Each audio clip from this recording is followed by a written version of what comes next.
No hospital, no doctor, no medicine. It's the middle of the night. Your baby is burning with fever. The nearest human being is 3 miles away, and they don't know any more than you do. This was every parent for 99% of human history. And yet somehow enough children survived that you are sitting here right now watching this video. How? Because what ancient humans did to keep their kids alive is not just surprising. Some of it is genius, some of it is heartbreaking, and some of it we're literally just now figuring out with modern science that they were right. Stick with me for the next 9 minutes, because by the end, the way you look at human survival and honestly at parenting itself will never be the same. Let's start with the hard truth, because ancient childhood was brutal. Archaeologists estimate that in prehistoric times, roughly 40 to 50% of children died before reaching the age of 5. Let that sink in. Flip a coin. That was the odds of surviving childhood. Infections we'd cure with a $4 antibiotic today?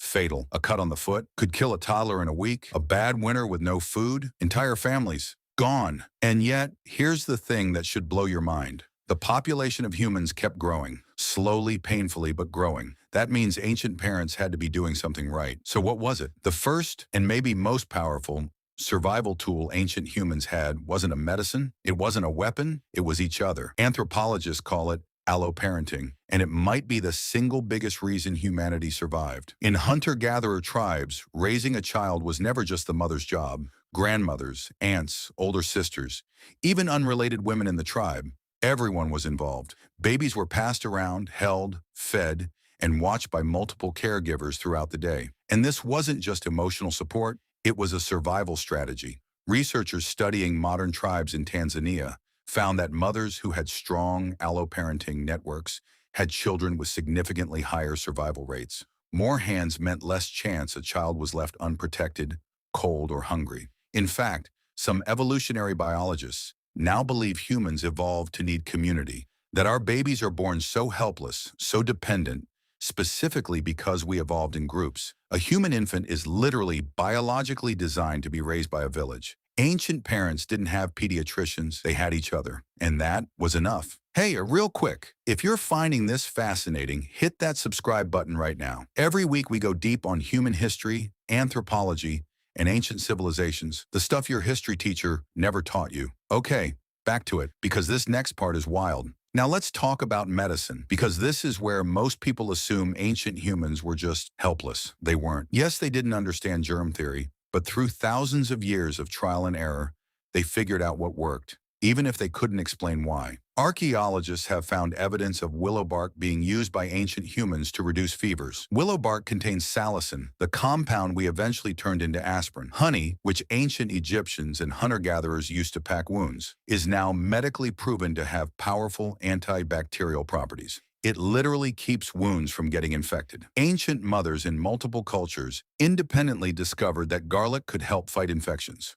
Modern science confirmed garlic contains allicin, a natural antimicrobial compound. They didn't have labs, they had observation. They had centuries of knowledge passed down through oral tradition. Ancient healers, usually women, were essentially proto-pharmacists, memorizing which plants helped with which symptoms. And for infants specifically, breastfeeding was the ultimate survival tool. Breast milk doesn't just feed a baby, it delivers the mother's antibodies directly into the child.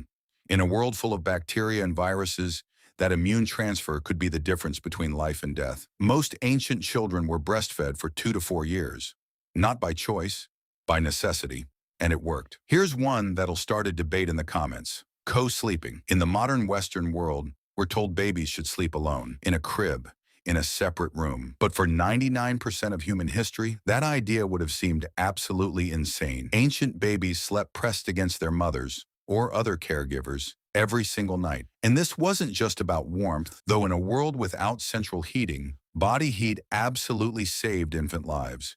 It was about regulation. Newborn babies have immature nervous systems. Being in close physical contact with an adult helps regulate their breathing, their heart rate, even their body temperature. Studies on modern infants show that skin-to-skin contact literally stabilizes a baby's vital signs. Ancient mothers knew none of this science, but they figured out through instinct and observation that babies who were held, carried, and slept close to adults survived better.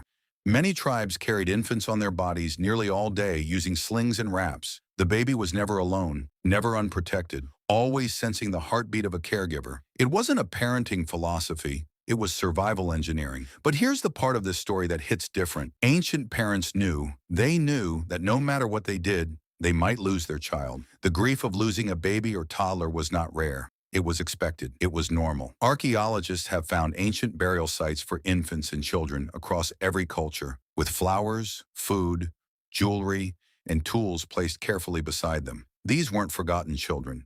These were mourned children, deeply, painfully mourned. In some ancient societies, parents deliberately delayed naming a newborn for days or even weeks. Because the first days of life were so dangerous, they tried to emotionally protect themselves from bonding too deeply before the child was likely to survive. That's not coldness. That's a coping mechanism born of heartbreak. And yet, despite the loss, despite the grief, they kept going. They kept having children. They kept building communities. They kept passing down knowledge. They never gave up. That resilience, that is the reason every single human alive today exists. So here's the full circle moment. What modern science has confirmed about ancient parenting instincts? Breastfeeding, now medically endorsed as the single best immune booster for infants. Alloparenting, communal child rearing, studies show children raised in connected communities have better mental and physical health outcomes. Constant physical contact and caring, proven to reduce infant cortisol, the stress hormone, and improve development. Herbal remedies like willow bark and honey, active compounds confirmed by modern pharmacology. Co-sleeping, when done safely, shown to support infant neurological development. Ancient humans weren't primitive. They were practical. They didn't have the luxury of being wrong. So through generations of lived experience, they got remarkably close to right.